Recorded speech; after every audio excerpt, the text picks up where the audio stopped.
Hi, thank you for watching Digging to China. I'm Dong Sean. If you have not done so already, please subscribe to my channel. Thank you very much. Last Thursday, Chinese President Xi Jinping chaired a 25-member Politburo meeting to assess the economy. In the past, this high-profile meeting often called to meet China's full-year economic growth target. But instead, last Thursday's meeting urged to achieve the best possible results for the economy this year.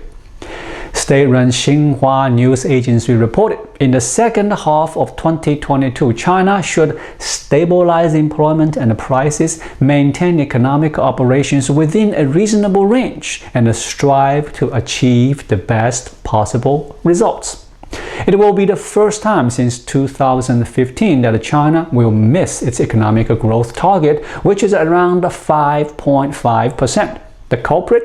Zero COVID measures, including mass tests and full lockdowns. In the first half of this year, China's GDP grew only 2.5% after the economy slumped in the second quarter. It adds huge pressure in the second half, given fears of a global recession, uncertainties from the Ukraine war, and of course, never-ending COVID lockdown. On June 22nd, at the opening of a BRICS forum, President Xi said China would take more measures to achieve its annual economic goals while minimizing the impact of its COVID-19 prevention and control as much as possible. Just 2 days later, during an inspection tour in the central city of Wuhan, Xi said China will strive to reach a relatively good level of the economic development this year. Last week, Premier Li Keqiang stroked a similar tone at the World Economic Forum. He said China will strive for relatively good results in economic development for the whole year. So, how will the Chinese government stimulate the economy? Not much. In fact, China's top leaders signaled last Thursday that no big stimulus for economic growth was on the way, and downplayed the necessity of achieving the around 5.5% GDP target. Beijing's high-level mention of stabilizing prices indicates there won't likely be any additional expansionary policies. The worldwide price increases will add China's inflationary pressure in the coming months. Part of the Politburo meeting minutes read like this.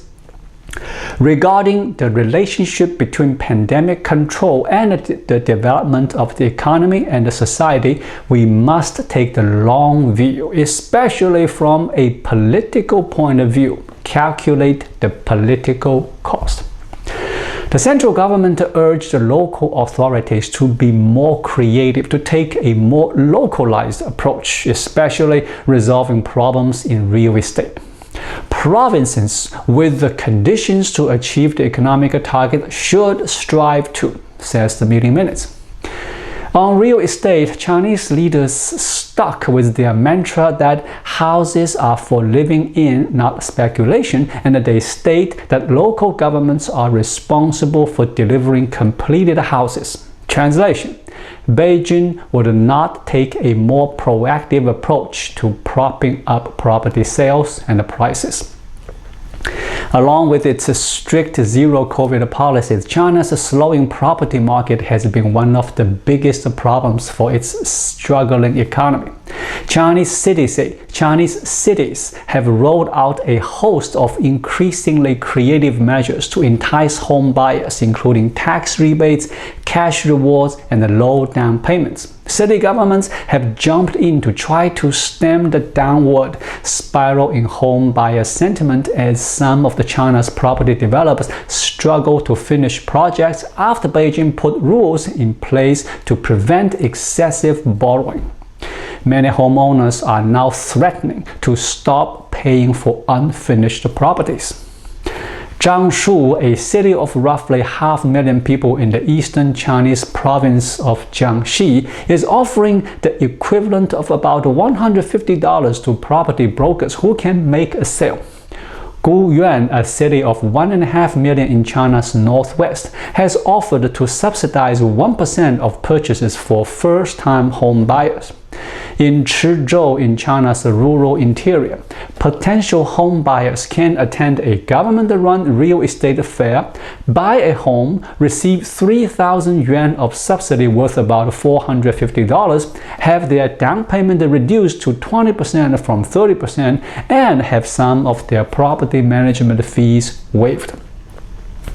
At least a dozen other cities have allowed prospective home buyers to share mortgage payment obligations with parents and other family members. Nearly 170 cities across the country have rolled out a collective 325 policies to lower barriers to home buying.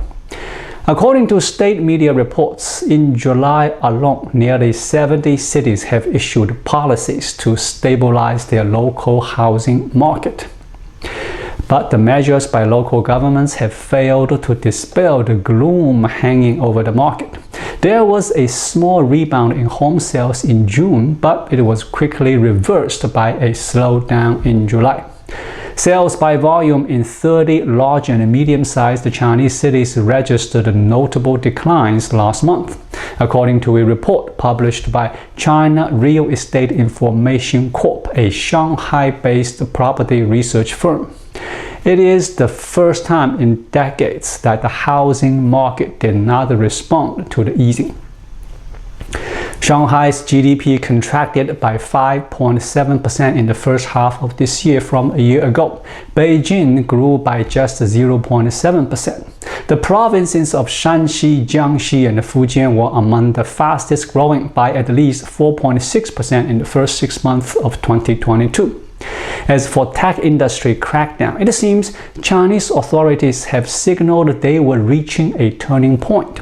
The Politburo meeting called for the continued healthy development of the platform economy and completing the business's adjustments. The leaders also said lists of allowable green-lit investment areas should be published. It also said policy must also support business confidence so that, among other items, foreign businesses dare to invest. The tone of the latest Politburo meeting was in sharp contrast to the previous Politburo meeting in April, when policymakers vowed to strive to meet economic and social targets for this year. Beijing is prepared to miss the growth target. The Chinese Communist Party will undergo a leadership reshuffle at this 20th Party Congress this fall. President Xi Jinping is expected to seek a historic third term in power at the meeting. If successful, he would be re-elected as the president in the parliamentary session in March 2023. In other words, zero COVID will continue at least until March next year. The meeting minutes said, "We should resolutely and consciously implement the policies and the measures for the prevention and the control of COVID-19. We should do a good job in tracking virus mutations and developing new vaccines and drugs." Ouch, that is painful. Thank you for watching. Please leave a comment and subscribe to my channel. Just click the subscribe button right here. I'll see you again shortly.